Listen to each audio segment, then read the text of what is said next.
Growing up in DuBois County, Indiana, in the 70s and 80s, and having a dad who is and has always been a slop around alcoholic who wanted to hang out with his drinking buddies rather than do anything with his family.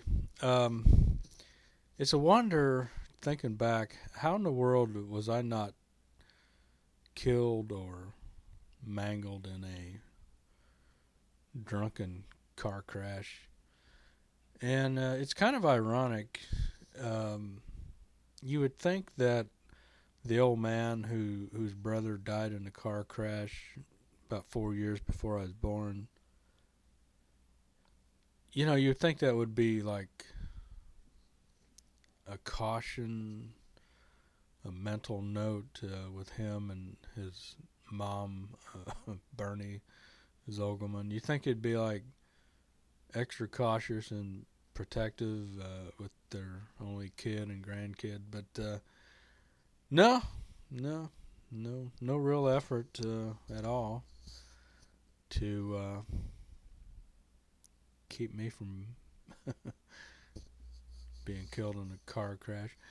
Um, no, my whole childhood was riding on the back of pickup trucks with the old man and his drinking buddies, who he surrounded himself with, driving. Always a cooler of beer on the back. And, you don't see that anymore. I never see kids on the back of a truck. But that was weird.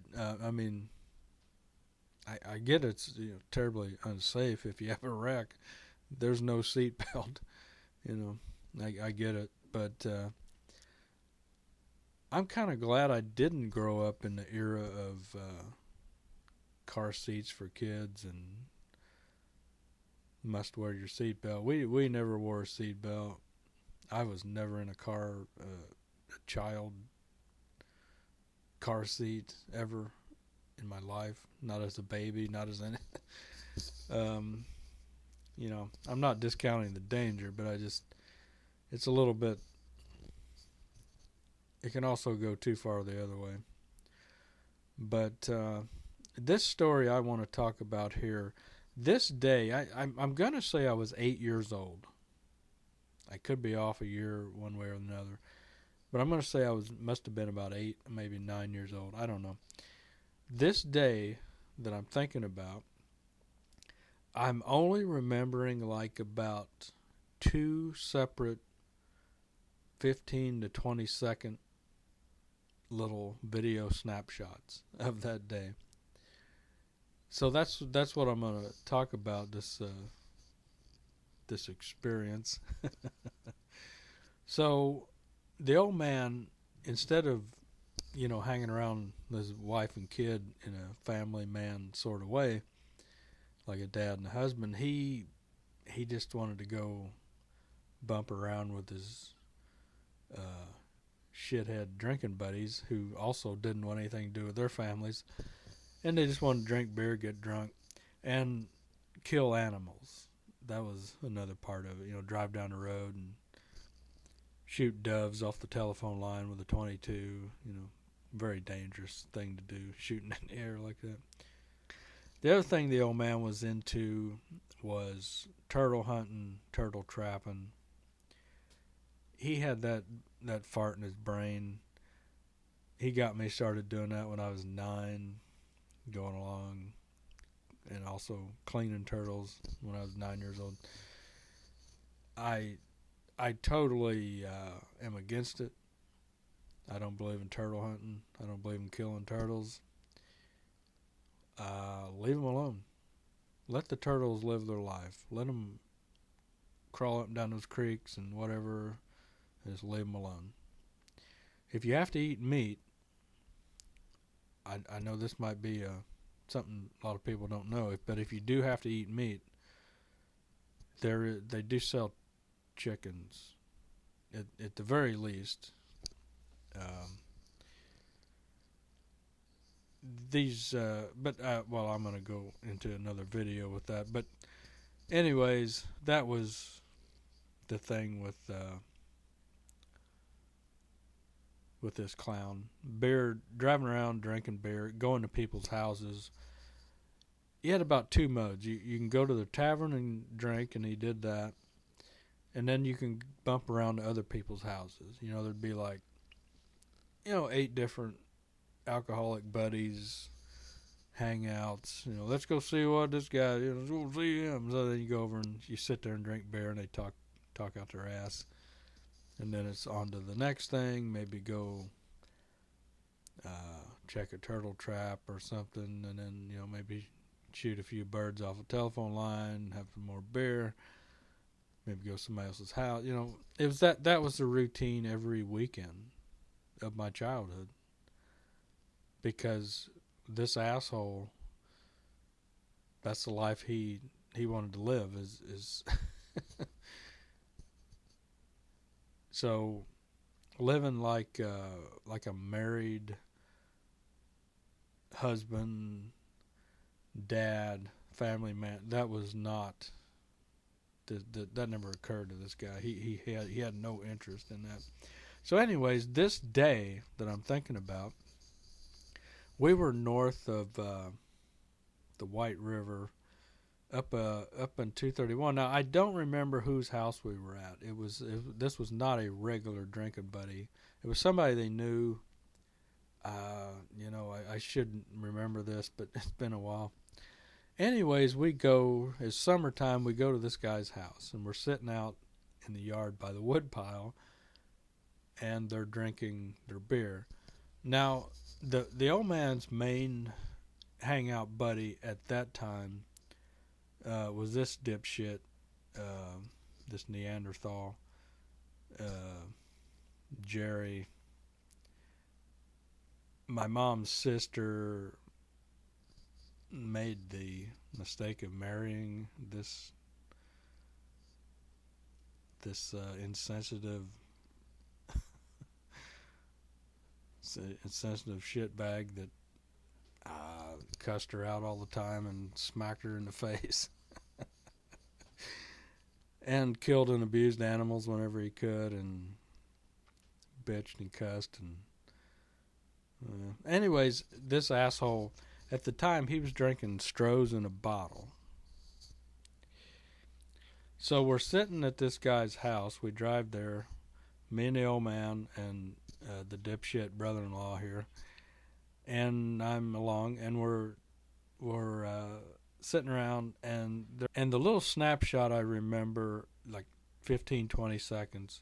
I'm sitting across from the Neanderthal dipshit with the Strohs, and he's getting ready to take a drink, and just as he's in one swoop, one move, he's gonna take a drink, and a honeybee goes in his beer bottle, and he ups it, takes a drink, and the bee stings him inside his throat.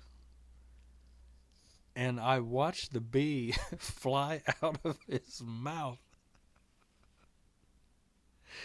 And he starts cussing up a storm. I would imagine, I've been stung by honeybees many times, and it's quite painful. I can only imagine how bad it hurts if you get stung inside your mouth or in your throat. I guess maybe it's a good thing he was kind of drunk, It probably helped kill the pain. But he was, people, would many times maybe die from that, like swelling, like if you didn't get to the hospital. Unfortunately, that didn't happen. Damn it. So the asshole lived. Anyways, I feel sorry for that bee, because man, that'd be a disgusting place. Anyways, that happened. I seen him get, and there was no time to say anything. It wasn't like I seen it and then just kept my mouth shut about it. It was like all in one 2-3 second move of the bee goes in the bottle, he's bringing the bottle up, and I mean, there was no time to go, hey, there's a bee in your beer. It was just like, whew, instant. But anyways, after that, they decide they're going to go somewhere. I have no idea where we went. I don't know where we went, what we did, or coming back. I only remember the bee in the bottle, this shit bag getting stung in the throat, and then at some point, the guy whose house we were at had an El Camino. Now it could have been a Ranchero, the Ford Ranchero or the Chevy El Camino. I don't remember if it was the Ford or Chevy, but I think it was an El Camino. So many jokes are made about the rednecks with the El Camino. This is the only time I think I've ever been in an El Camino, as much redneck bullshit as I grew up with. So this guy whose house we were at, he had an El Camino. The next snapshot of memory I have is we're going north on 231. We're going north on Highway 231, like we're going toward Lagodi. Again, I have no idea where we went, how long we were there, or coming back. I remember nothing of that day except these two 20-second little snapshots. So the next memory that I still have from that time is the guy who owns the El Camino. He's driving. The old man is a passenger in the car. And Jerry, the Neanderthal dipshit with his Strohs, drinking to kill his bee sting pain, I guess. He's sitting. Me and him are sitting on back of the car. Like, I don't know, he's sitting on the spare tire or something, and I don't know, I'm on the wheel well or something. So that's what I remember. I remember the four of us in the car. I'm on the back with the Neanderthal dipshit Jerry. The old man's a passenger up front, and the guy whose house we were at, he is driving. And we're going north on 231. I don't know what stretch I remember this on. I'm kind of looking here on the Google thing. It might have been this one. It doesn't. Some of these don't look quite like it, but straight stretch of road. We're going up the road like a bat out of hell. I'm going to say we were going about 100. That this guy was driving about 100 mile an hour in the El Camino. I'll definitely say the better part of 100. Very close, if not. Now that sounds extreme, but the memory I have of this, other than the wind whipping around like crazy, was Neanderthal dipshit Jerry. He's drinking his Strohs in a bottle, and he gets done with it, and he throws the bottle like out the back of the car onto the highway. Like he throws it up and out the back of the car. He lobs it out. And I watched that beer bottle as we're going away from it.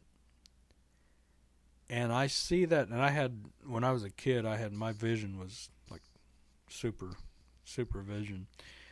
I watched that bottle go out the back of the car, sailing through the air, and we're going away from it. And that bottle hits the road and smashes in the middle of the road. And we were a long way away from that bottle. It was shocking how far away we got from that bottle by the time it hit the road and broke. So we were hauling some ass. Again, that's the only snapshot memory I have of that. Just that little snapshot of we're going up the road at a very high rate of speed, and the beer bottle goes out the back, and smashes on the road. And that's about the end of my memory on that. I don't remember being scared that we were going 100 miles an hour on the back of an El Camino. I don't I don't remember being scared by it, but I should have been, I guess. Somebody should have been. But isn't that, that's the kind of shit you get into when your dad's an alcoholic, irresponsible, and wants to go hang around other alcoholics who are irresponsible. You know, you end up, being a little kid on the back of a fucking El Camino going 100 miles an hour down the road, being drove by a guy who's drunk and or maybe other things, I don't know. And again, I grew up on the back of pickup trucks. Most of the time, when the pickup trucks they were going down 231, but then usually pulling off within a mile or so, and then we'd be on the back road bumping around, and you eat a lot of lime dust, but nothing too fast. 30, 40 mile an hour, 25, 30, 40, bumping around. And of course, stopping at all the bridges to take a piss. Something's highly illegal, I guess, these days. But yeah, that's a little childhood memory I have. The only time I was ever in an El Camino, I think, was that day. Before or since, I think that was it. Yeah.